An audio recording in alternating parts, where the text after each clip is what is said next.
रेखा wisdom tales में आप सभी का हृदय पूर्वक स्वागत है। तमिलनाडु में स्थित श्रीरंगम क्षेत्र में पराशर भट्ट नामक एक महान संत थे, जिन्होंने विष्णु सहस्त्रनाम पर एक बड़ी टीका की है।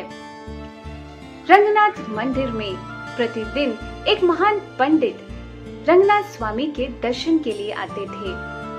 पराशर भट्ट इस पंडित की उपेक्षा करते थे, इन्हें विशेष सम्मान नहीं देते थे।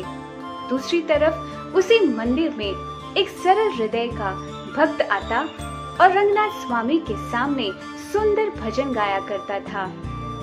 पराशर भट्ट इस सरल हृदय वाले भक्त के साथ बड़े ही प्रेम से आदान प्रदान किया करते थे।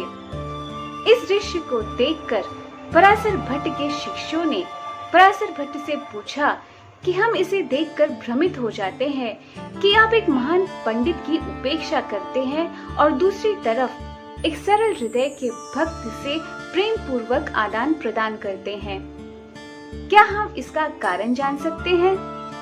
पराशर भट्ट ने कहा कि इस प्रश्न का उत्तर मैं तुम्हें कल दूंगा।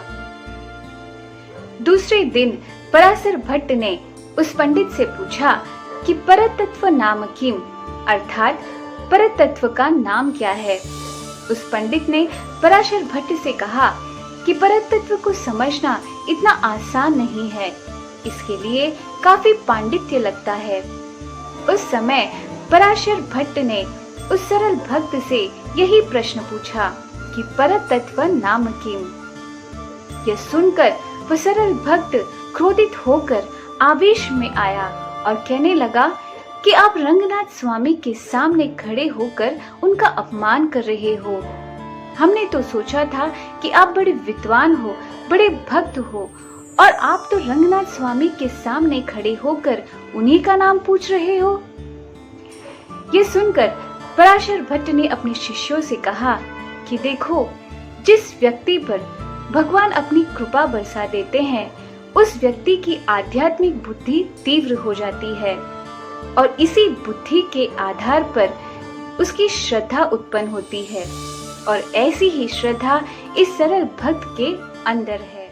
श्रीमद् भागवतम के पहले कांड के दूसरे अध्याय के 12वें श्लोक में बताया गया है कि तच्छ्रद्धा धाना मुनयो ज्ञान वैराग्य युक्तया पश्यन्ति आत्मनि चात्मानं भक्त्या श्रुता गृहीतया, अर्थात ज्ञान तथा वैराग्य से समन्वित गंभीर जिज्ञासु या मुनि वेदांत श्रुति के श्रवण से ग्रहण की हुई भक्ति द्वारा परम सत्य की अनुभूति करता है।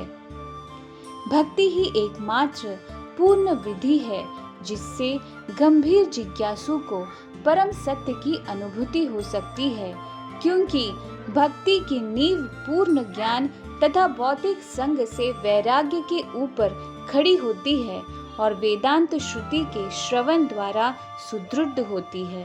इस कहानी से हम यह सीख पाते हैं कि जो व्यक्ति प्रेम पूर्वक भगवान की भक्ति करता है, उसके अंदर श्रद्धा और विवेक बुद्धि दोनों ही जागृत होते हैं।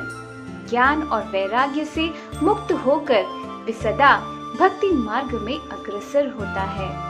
उम्मीद है आज की कहानी आप सभी को पसंद आई होगी। इसी आशा के साथ विदा लेती हूँ। नमस्कार।